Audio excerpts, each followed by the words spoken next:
Funding for this program is provided by Annenberg CPB to advance excellent teaching.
It was discovered by Galileo, refined by Isaac Newton, and in the hands of Albert Einstein, provided a theory of the mechanics of the cosmos.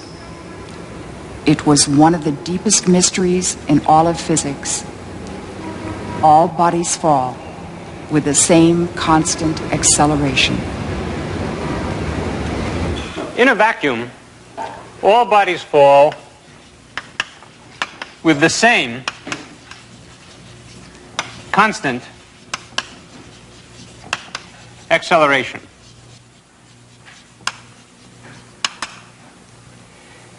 That's it.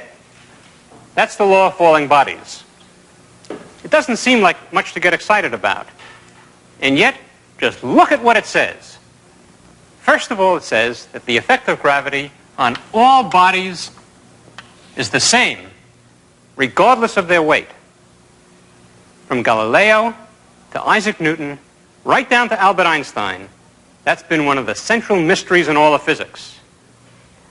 Furthermore, it says that bodies fall with constant acceleration. It's almost impossible even to understand what that means without a marvelous mathematical device called a derivative.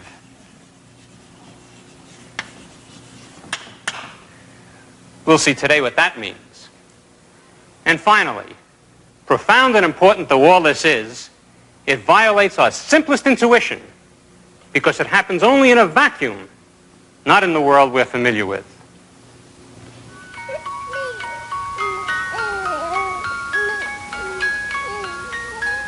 For all of us, the effect of the Earth's gravity was probably our first encounter with the laws of nature.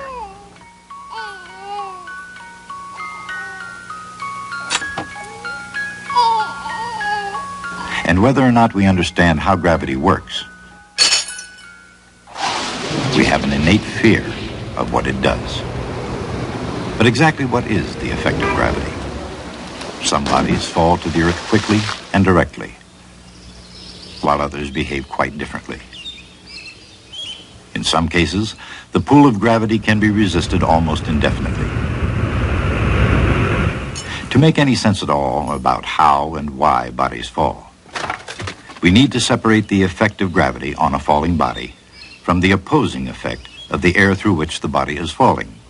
In other words, we have to imagine a body falling, not through the air, but through a vacuum. For instance, what happens if a penny and feather drop simultaneously from the same height? They behave exactly as we'd expect, each falling at a very different rate than the other. But that's only because of the effect of air resistance on the two objects. In a vacuum, a penny, a feather, and any other object will fall at exactly the same rate.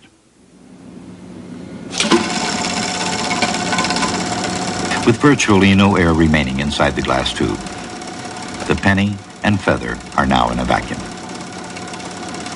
When the penny and feather are released, we'll witness the law of falling bodies in action.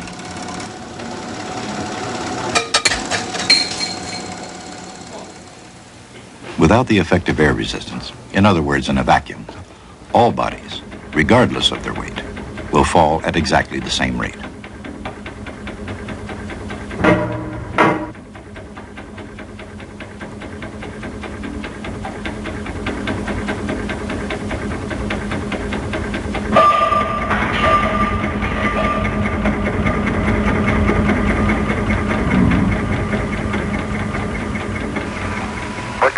When Apollo 15 astronaut David Scott explored the airless surface of the moon, he couldn't resist repeating this classic experiment for all the world to see. Well, in my left hand I have a feather. In my right hand a hammer. And I guess one of the reasons we got here today was because of a gentleman named Galileo a long time ago who made a rather significant discovery about falling objects in gravity fields. And we thought that where would be a better place to confirm his findings than on the moon. And I'll drop the two of them here, and hopefully they'll hit the ground at the same time. How about that? Proves that Mr. Galileo was correct in his findings.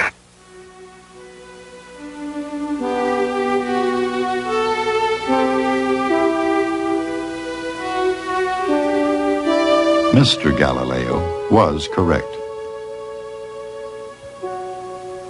Nearly 400 years ago, at a time when all the world believed that heavy bodies fall faster than lighter ones, Galileo realized that in a vacuum, all bodies should fall at the same rate. Galileo couldn't produce a vacuum, but he could imagine one.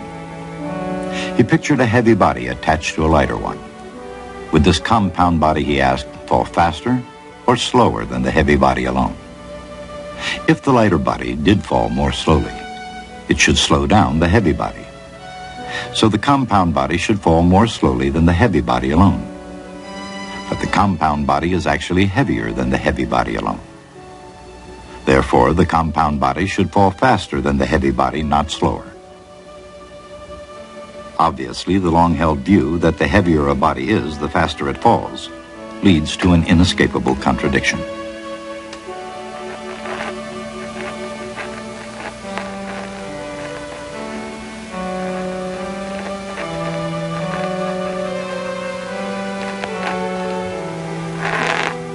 Galileo realized that the only logically acceptable view was that all bodies, regardless of their weight, fall at exactly the same rate once the effective air resistance is removed. Of course, if all bodies in a vacuum fall at the same rate, the next question is, exactly what is that rate? From common experience, we do know one thing about the rate of a falling body. The speed of a falling body increases as it falls, which means that it accelerates, dropping faster and faster as it falls. Even before Galileo, a number of scholars tried to formulate a description of this accelerated motion. Some 100 years earlier, Leonardo da Vinci made his own study of falling bodies, driven perhaps by his dream of human flight. Rather than ask how fast a body was falling, Da Vinci asked, how far would it fall in successive intervals of time? His theory of accelerated motion was that a body would fall greater distances in later intervals. He theorized that those distances would follow the integers. That is, 1 unit of distance in the first time interval, 2 units of distance in the second time interval, and so on. Galileo himself adopted Da Vinci's method of description, but he reached a different conclusion on how the distance increased. Instead of increasing as the integers, Galileo's theory was that in successive intervals of time, the distances should follow the odd numbers. Falling 1 unit of distance in the first time interval, 3 units of distance in the second interval, 5 units of distance in the third interval, and so on. In other words, according to Galileo, the distance fallen is proportional to the odd numbers. Galileo reached his conclusions after a brilliant series of experiments in which he timed a ball as it rolled down steeper and steeper inclines, moving closer and closer to the vertical path of a free-falling body. Galileo's law of odd numbers can be seen in action in a very unlikely place. It's a place that would have amazed that great Renaissance thinker even more than the surface of the moon. At Magic Mountain Amusement Park in Southern California,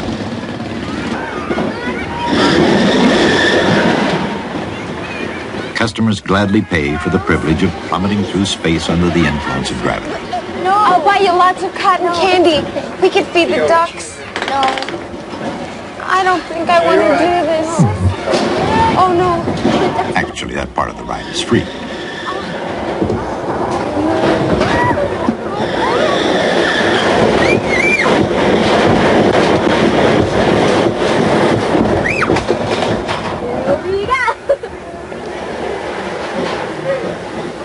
What the customers have really paid for is an arrangement that allows them to survive. At any rate, what about Galileo?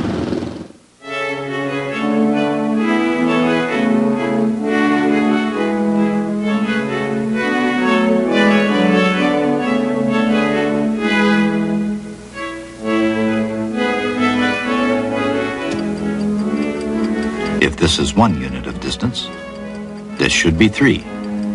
This should be 5, and so on, which is exactly what they are. Galileo was right. In successive intervals of time, the distances fallen do follow the odd numbers. But there's something else going on here that Galileo understood perfectly. Notice the total distance fallen at each point. After the first time interval, 1 unit of distance. After the second interval, 4 units of distance. After the third interval, 9 units. After the fourth, 16 units. In other words, at the end of each interval, the total distance fallen is 1, 4, 9, 16, 25, and so on. And those numbers, of course, are the perfect squares. So the distance fallen is proportional to the square of time. And in that form, Galileo's law can be written as a simple equation, using S for distance and T for time. S of T equals CT squared. This means we're talking about distance as a function of time. The distance, S, increases as the square of time, T squared. This constant, C, is numerically equal to the distance a body falls in the first second. That's 16 feet, or just a little under 5 meters.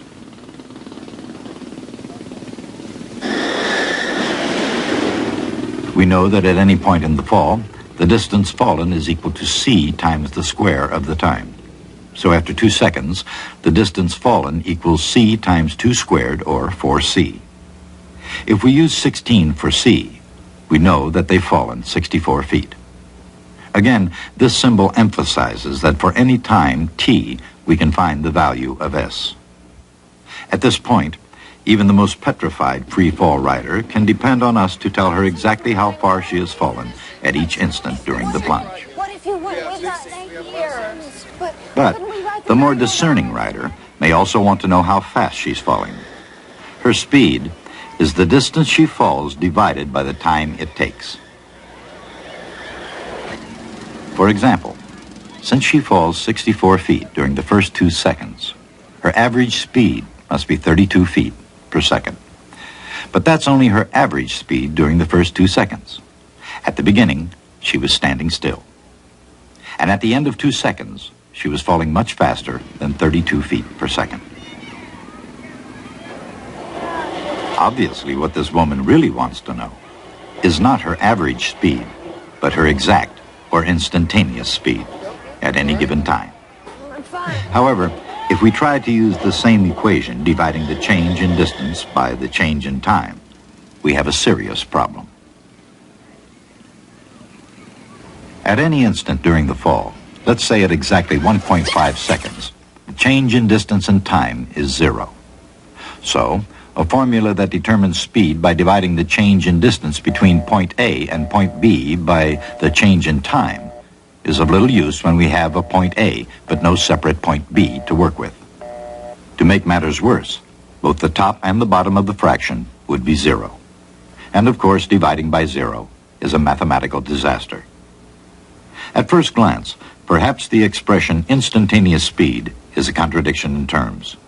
And yet, common sense tells us that as long as an object is moving, it must have a certain speed at every instant. The problem is much more than a clever play on words. It's a dilemma that plagued mathematicians for thousands of years, but there is a way to solve it. Instead of asking the instantaneous speed at an exact time t, we'll ask, what is the woman's average speed between time t and a point h seconds later at time t plus h? Now, the change in time is simply h seconds. If the distance fallen at any time t equals c times t squared, then the distance fallen at time t plus h must equal c times t plus h squared.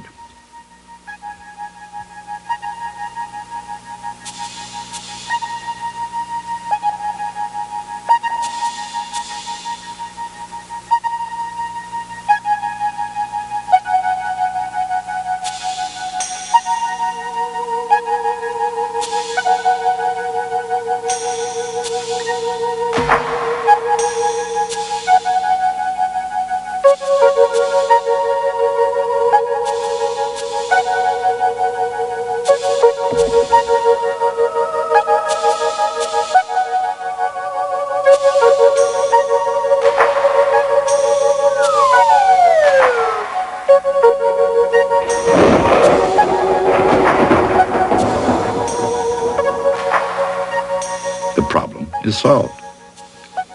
We can calculate her average speed starting at any time t over any interval h. H can be 1 second, half a second, a tenth of a second, or even 0. Because now we're not dividing by 0. And now we can let the h interval shrink smaller and smaller and smaller, even to the ultimate limit.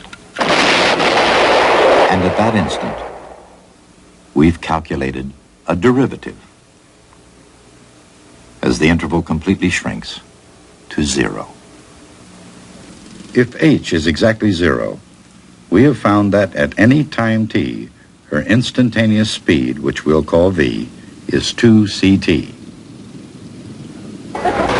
Using the value of 16 for c, we can now tell her, Madam, don't worry about a thing.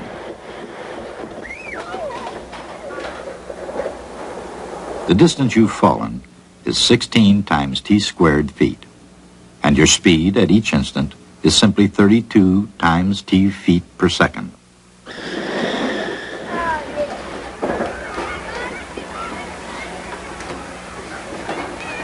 Obviously, she's impressed.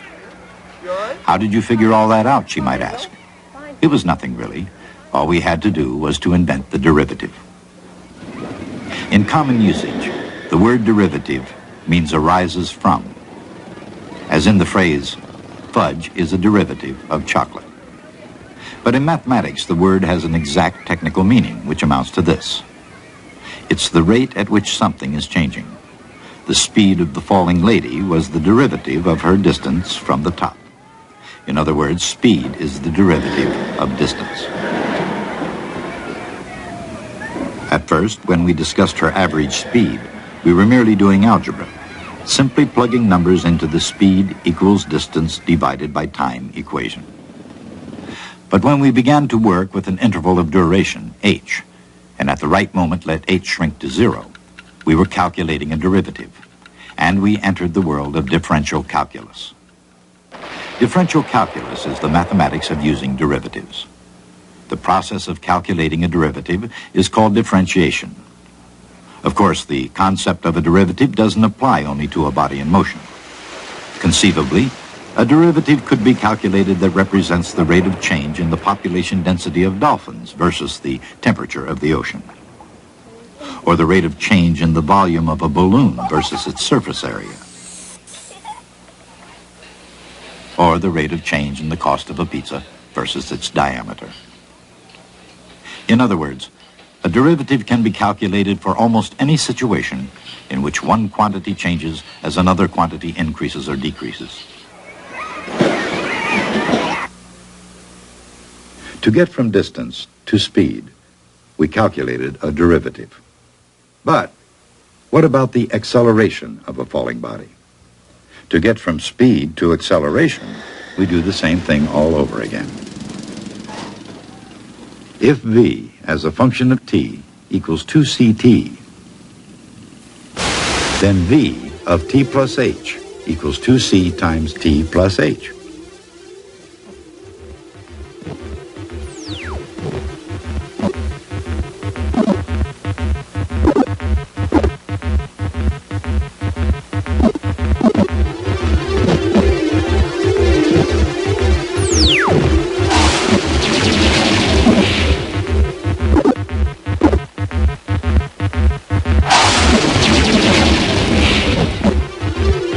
A of t equals 2c, but look at what's happened. First, we found that the distance s keeps increasing. It depends on time. If t changes, s changes. The speed v also keeps increasing with time. But now we've found that the acceleration, a, doesn't depend on time at all. It's simply a constant. A equals 2c. Regardless of the value of t, a is always the same. We've finally done it. We figured out that the result of gravity is constant acceleration. We set out to answer 3 questions about a falling body. How far, how fast, and how fast is it getting faster? How far we found out pretty easily, just by watching our falling lady. We even found her average speed just by using algebra. But to find out precisely how fast a body goes at each instant, and to find out how fast it gets faster, we needed our marvelous new mathematical tool, the derivative. Using the derivative, we have discovered the most elegant way to describe falling motion. Bodies fall with constant acceleration. Because that acceleration is so important, it has its own symbol, a small g. And g is equal to 2c. Now we can put all 3 statements of the law of falling bodies in their final form by replacing c with 1/2 g.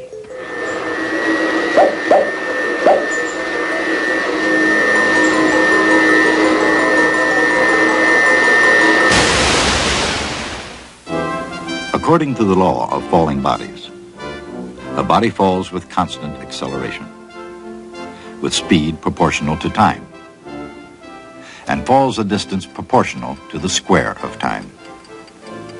That kind of motion is called uniformly accelerated motion. It is difficult, but not quite impossible, to discover all of these facts about uniformly accelerated motion without using differential calculus. And yet, Galileo understood all of these facts. In fact, nearly 300 years before Galileo, a French scholar named Nicole Orain had worked out the behavior of uniformly accelerated motion. Orain and Galileo used nearly identical mathematical methods to analyze the problem. Their methods were based not on algebraic equations, but on proportions between quantities and on geometric figures. The derivative was invented a generation after Galileo's death by Sir Isaac Newton and Gottfried Wilhelm von Leibniz. With this powerful new method of analysis, even more complicated kinds of motion could easily be analyzed. Describing uniformly accelerated motion became positively simple.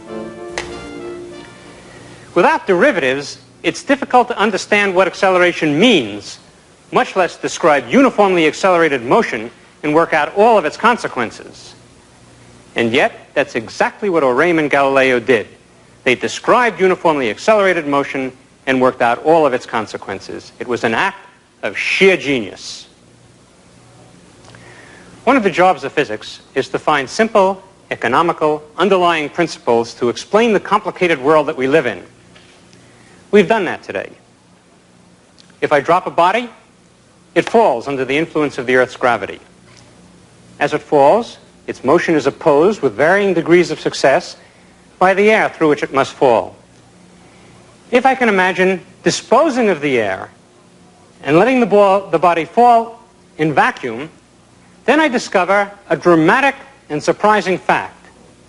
All bodies fall at the same rate. I could be satisfied with that fact. After all, discovering it was quite an impressive accomplishment. But of course, we're not satisfied. We want to know, why is it true? What is the nature of gravity that leads to such strange behavior? That question has turned out to be one of the deepest in all the history of physics. It persisted even into our own century. It was the starting point from which Albert Einstein built his general theory of relativity. But we are getting ahead of our story. Once we learned there was one law for all falling bodies, the job was then to express that law with precision. We have done that too. The law is, all bodies fall with the same constant acceleration. Acceleration is the rate of change of speed, and speed is the rate of change of distance. So we have, in fact, 3 precise mathematical statements of the law of falling bodies.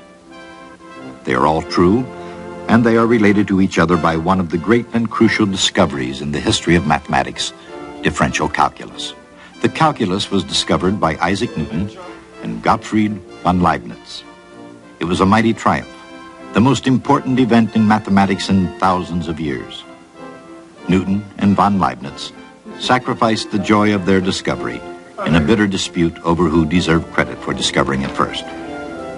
All of these are threads in the story we're going to see unfold. According to the law of falling bodies, a body falls with constant acceleration at a speed proportional to time and falls a distance proportional to the square of time. Just an ordinary rotary pump.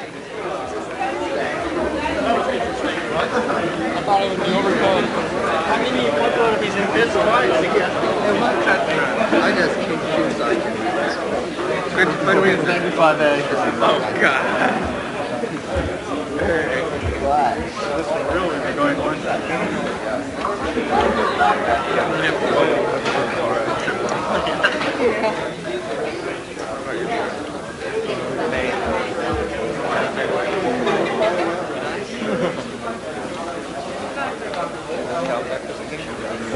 Yeah.